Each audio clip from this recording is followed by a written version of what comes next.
Deixa eu te perguntar, em termos de volume hoje, o que a Finplace hoje tem gerado em termos de volume, né? Até mesmo por ser uma tecnologia nova e, igual você comentou, ela rompeu a barreira do tradicionalismo, ela rompeu a barreira do que já era costume dentro das instituições financeiras e veio com uma nova roupagem e realmente bateu de frente com toda essa estrutura. O que nós temos de valores e o que é a projeção de onde nós queremos chegar? Roberto, a gente já rompeu mais de 400 milhões de operação. A gente começou em março de 2020. Olha aí. Olha para você ver, no dia 10 ou 16, né, foi decretado o lockdown, né? Isso. E aí a plataforma cresceu exponencialmente, naturalmente, porque a única alternativa virou o mundo digital, né? Aham. Então, a gente cresceu mais de 13.000% de lá para cá, temos mais de 2.000 clientes e o potencial de entregar crédito para o mercado hoje de 4 bilhões de reais. O que é isso? É a soma do PL disponível, né, dos nossos Uhum. financiadores para financiar os empresários brasileiros. Então, hoje nós temos instituições financeiras na plataforma que somam 4 bi de potencial. Esse mercado tem um potencial de crescimento de trilhões, Roberto.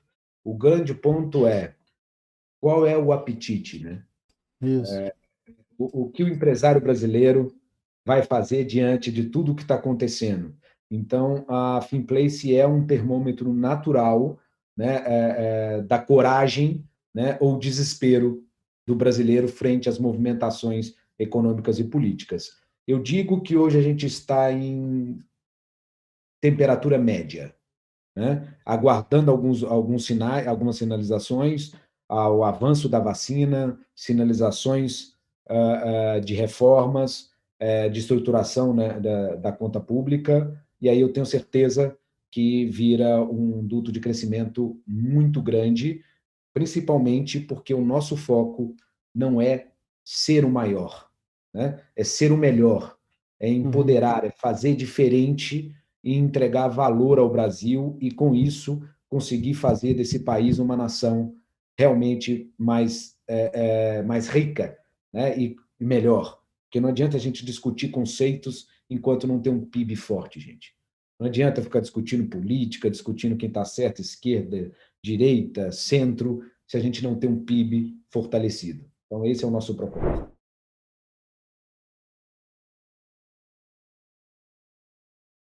Ô, Felipe, uma pergunta meio técnica, cara. Acho que até mesmo pela sua formação e pela sua a origem aí, é possível saber se grande parte desse crédito que hoje está sendo colocado para essas empresas, para essas instituições, vem de um déficit, da própria operação em si, do estrangulamento da economia, do estrangulamento desse momento que a Covid proporcionou, ou parte dela vem do próprio modelo de gestão da empresa que ocasionou o estrangulamento da operação e fez com que ela fosse buscar esse crédito.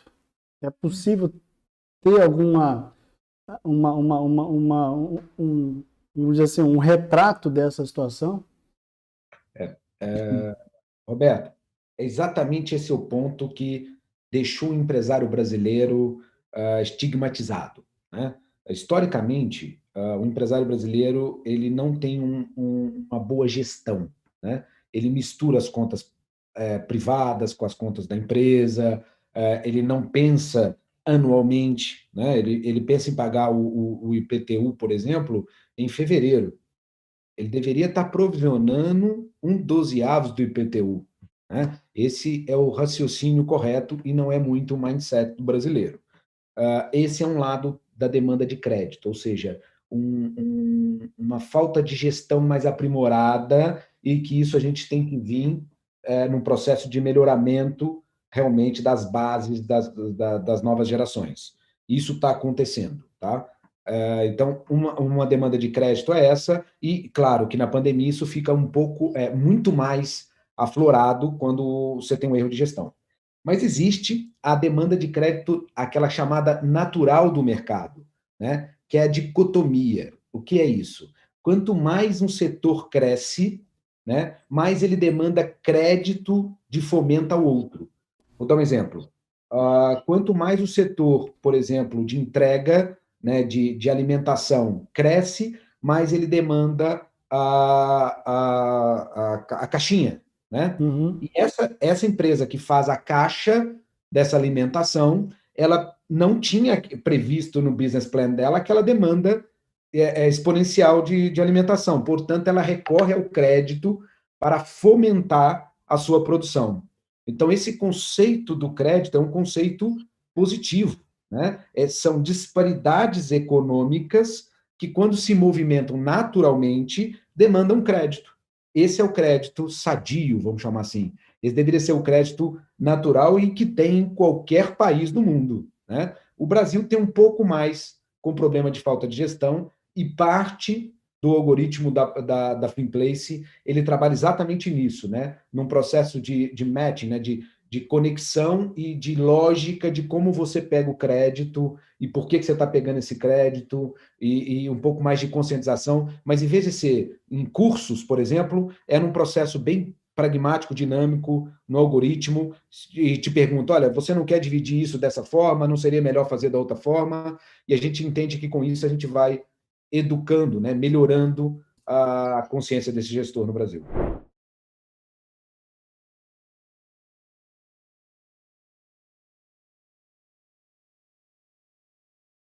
Esse processo da conscientização atrelada mesmo ao processo da democratização, essa visão ela faz parte da Finplace também, Felipe? Porque assim, vamos pensar por um outro lado. Nós temos todo esse processo, uma lacuna, um gap mesmo do processo de conscientização e do processo do que a gente chama de alfabetização de gestão. Do outro lado, eu tenho a necessidade de crédito. Essa lacuna faz com que esse volume aumente ainda mais. Faz parte da Finplace atrelar isso ou vincular essa conscientização em algum momento? Totalmente, Roberto. Eu fiz uma imersão, contando aqui um pouco também da minha história, eu fiz uma imersão no Silicon Valley, e fomos descobrir, e meu intuito era descobrir o que é que estava acontecendo no mundo, né?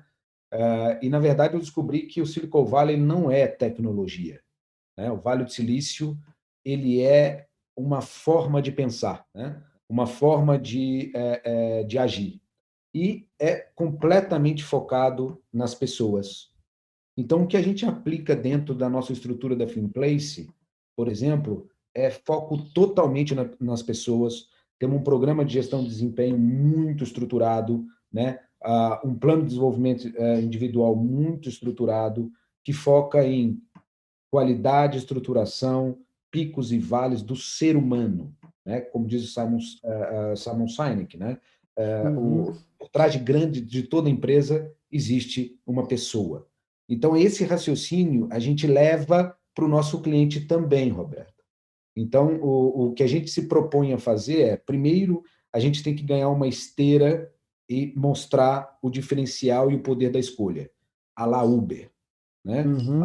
O iFood, inclusive fomos comparados com o iFood do crédito, né? E Legal. depois disso, o nosso projeto natural é, depois de empoderar o empresário brasileiro, é um processo de que você falou, alfabetização da gestão, é fenomenal. Eu acho que é exatamente isso, só que de forma pragmática. É assim, eu não vou te dar aulas de como fazer, né? Mas se você seguir os algoritmos, você tende a ter resultados melhores. É como análise preditiva do crédito. Uhum. Então, e aí, cara, acho que o que a gente aconselha é que todo mundo procure se desenvolver sempre, mas na vida prática e com jogo valendo, tem muita coisa que não dá tempo.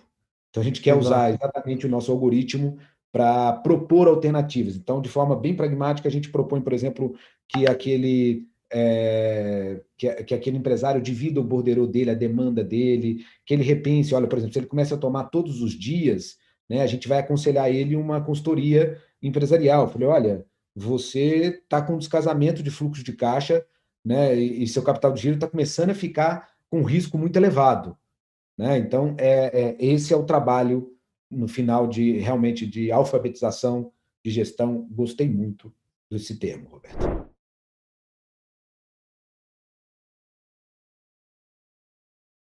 Vamos falar um pouquinho aí, Felipe, sobre futuro, cara. O que dentro da sua visão serão as próximas transformações pelas quais nós, o mundo, vai passar e de que forma nós devemos nos preparar para isso? É, vamos falar especificamente no financeiro, ainda há um caminho grande a percorrer com o Open Bank, com a duplicata escritural eletrônica.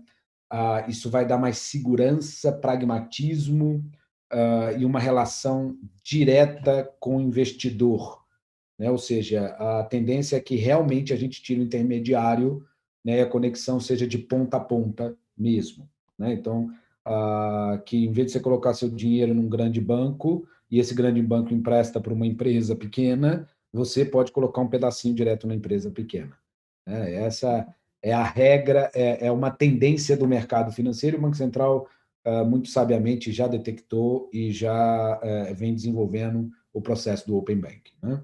Então, eu acho que dentro desse mundo, vai nessa linha, e aí eu vou te dizer que o céu é o limite, tem muita coisa legal para acontecer, né? E aí as grandes corporações elas vão ter que aceitar, né? É como o Uber e o taxista, né? Porque a decisão é do usuário, não é do taxista nem do Uber. E o usuário Uhum. escolhe a qualidade, escolhe a praticidade. Então, essa é a tendência do mercado financeiro agora, e por isso a Finplace se posiciona desse jeito. É o que a gente acredita. Agora, como geração, Roberto, eu acho que a gente vive um momento crucial na história, né? A gente é uma geração de transição, naturalmente. Eu me declaro como um machista homofóbico em desconstrução, né? Eu estou num processo de aprendizado, porque toda a minha cultura de criação foi outra, né? Então, eu faço as coisas sem maldade, mas faço e sei que isso machuca, e a gente está vivendo, a meu ver, uma grande melhoria do ser humano, né? Então, a tendência é que o ser humano melhore, a tecnologia avance, a gente estruture melhor a vida, dê mais valor às relações interpessoais, quer sejam familiares ou não, né? E a gente passa a ser uma, uma geração, né? Passa a ser um ser humano mais evoluído. Eu acredito muito que nós estamos passando por um processo natural de evolução.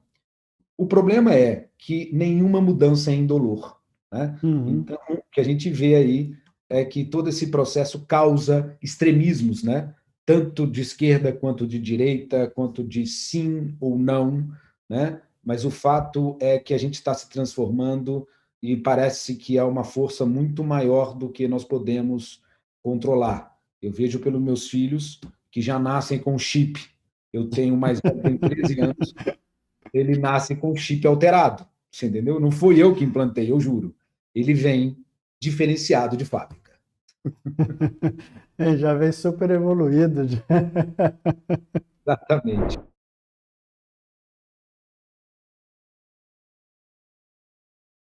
Deixa eu fazer uma pergunta técnica, Felipe, aproveitando esse gancho que você colocou.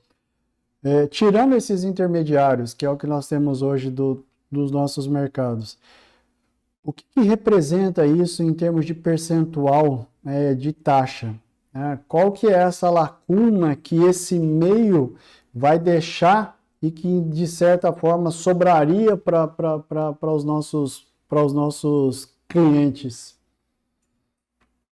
Olha, Roberto, essa é uma pergunta que eu nunca dei para o cálculo, mas eu vou te falar a teoria, né? Então, eu não consigo te falar o percentual exato.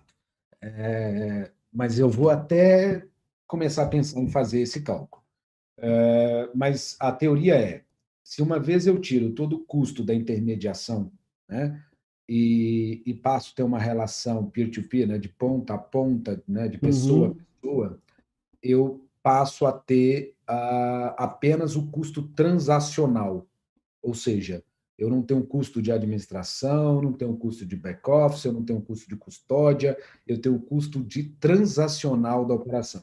Então, a meu ver, isso cai vertiginosamente o efeito do spread, né? O repasse para o cliente, e torna a economia mais forte, sem dúvida, porque a margem do empresário brasileiro vai ficar maior, né? Uhum. Então, eu não tenho exatamente esse número, Roberto, mas que ele é algo muito grande, nós estamos falando acima de 60% ou 70% da margem final. Tá pego. É muita coisa, né, cara? É muita. É muito. É um- Eu é um- falo isso porque o custo, Roberto, representa hoje em torno de 20% a 30% do custo do dinheiro, aham. né? E quando você vê o resto representa quase 60%, 70%.